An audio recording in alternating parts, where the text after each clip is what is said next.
Guardians, what is going on, guys? Welcome back to another Sly Nation Pit of Heresy dungeon guide. In this video, we're going to be taking a look at the final boss encounter and what you need to do to clear this bad boy. If you've watched my raid guides in the past, then you know I usually have a pretty formal approach to them. But this is why I love dungeons. You know, it's a mechanic that offers a little bit of a challenge, but nothing so hard that it takes special strategies or loadouts to complete it. And even though Garden of Salvation is fairly easy these days, it's nothing like the first week. Okay, so let's get to it, y'all. If you've made it to the boss encounter, then that probably means you've cleared the rest of the dungeon.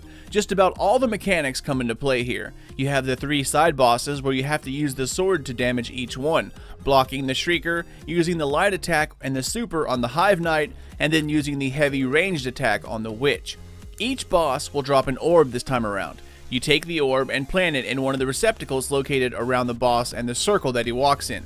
Now you can use any one of the 3 receptacles for a lack of a better word. The only thing is that you cannot dunk the orb in the same place twice, so you have to make it to the next one when you grab the next orb. If the boss is directly over where you have to dunk, just head to one of the platforms in the middle, kind of hide behind it, and the boss will rotate away from the area, which will allow you to dunk it safely.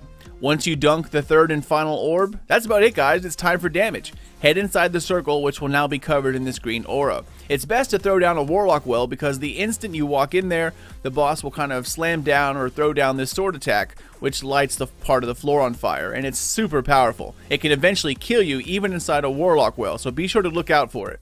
Stand around the sides of the well, avoiding the flames, so you still get the damage boost, but you're not standing in the fire. Now, if you don't have a well, a Titan Bubble is also pretty helpful for this encounter.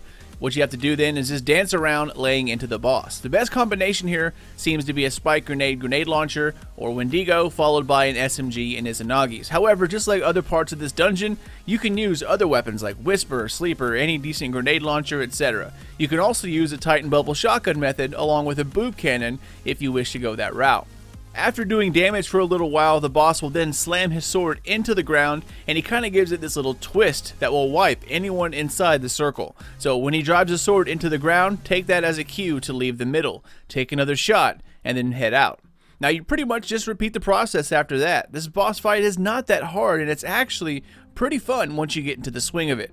If you have a Warlock, it's a good idea to drop down Warlock Rifts for your sword bearers.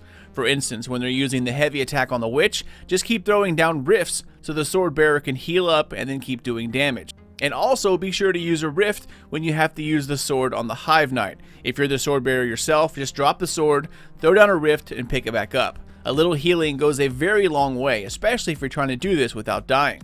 Simply slam all 3 orbs once again, head back inside the circle to do damage, and that's really about it, Guardians. My only gripe about the dungeon is the rewards. The secret chests are absolutely terrible, much like the last dungeon's secret chest, but even the actual drops are all just Dreambane stuff, the same stuff we've got, you know, the first week of this DLC.